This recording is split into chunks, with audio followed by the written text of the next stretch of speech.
So I'm going to go through them. So this one comes from Joe. So the question is this: I have a couple questions around my niche. I'm struggling. I'm about a year into starting my business again, pretty much, in a different area, and have been struggling with my niche. I believe I have a niche for now, which will be developed further into future niches, which are deeper. My business is to help people go on the Camino, do it the way they want, and make the most of the journey. It's called Your Way, Your Camino.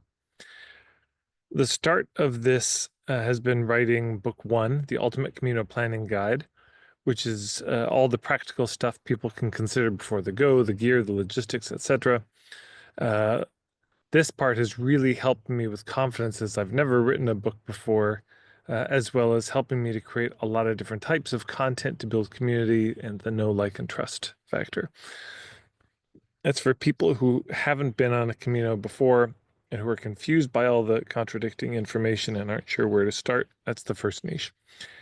It's only a part of my business model, as the work I really want to do is to help people with the emotional, spiritual journey of the Camino. And I'm just trying to write book two, The Inner Journey. I'm creating this not just from my knowledge of different modalities and tools, but as I go on a journey exploring these myself. Right. This is where the next niche will come in, as it's people who want to go deeper and explore blocks, work through issues, discover what they want, rediscover themselves, and integrate this into their lives.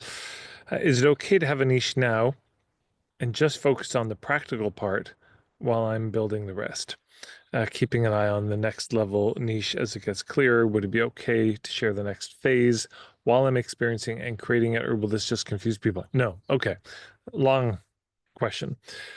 But it makes sense to me. Yeah, Joe, you've got two different niches here, but it's really the same niche.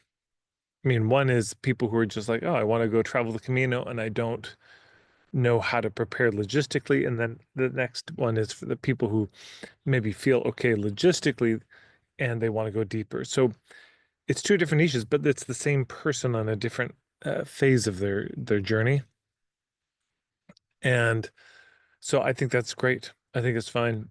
And I actually encourage people to be sharing your journey. If there's something you're building, you can be sharing the journey along with it. For example, if you were going to start a farm, I would highly recommend you don't wait until the farm's going to start to build your following.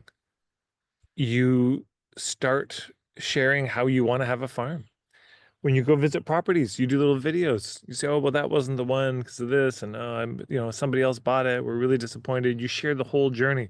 You share the first day that you move on. When you buy the property and you sign the thing, you're filming yourself signing the contract. When you uh, move on for the first day, you see what I'm saying? Like the farm may not actually be producing anything for 3 to 5 years. That's possible. Like it won't be a business until then, but you can be building your following by speaking about your vision, speaking about your philosophy, your point of view. So similar thing here. So I would absolutely be sharing this. And if you, Joe, if you yourself are going to be doing this process by going on the Camino and walking it, then absolutely be documenting that.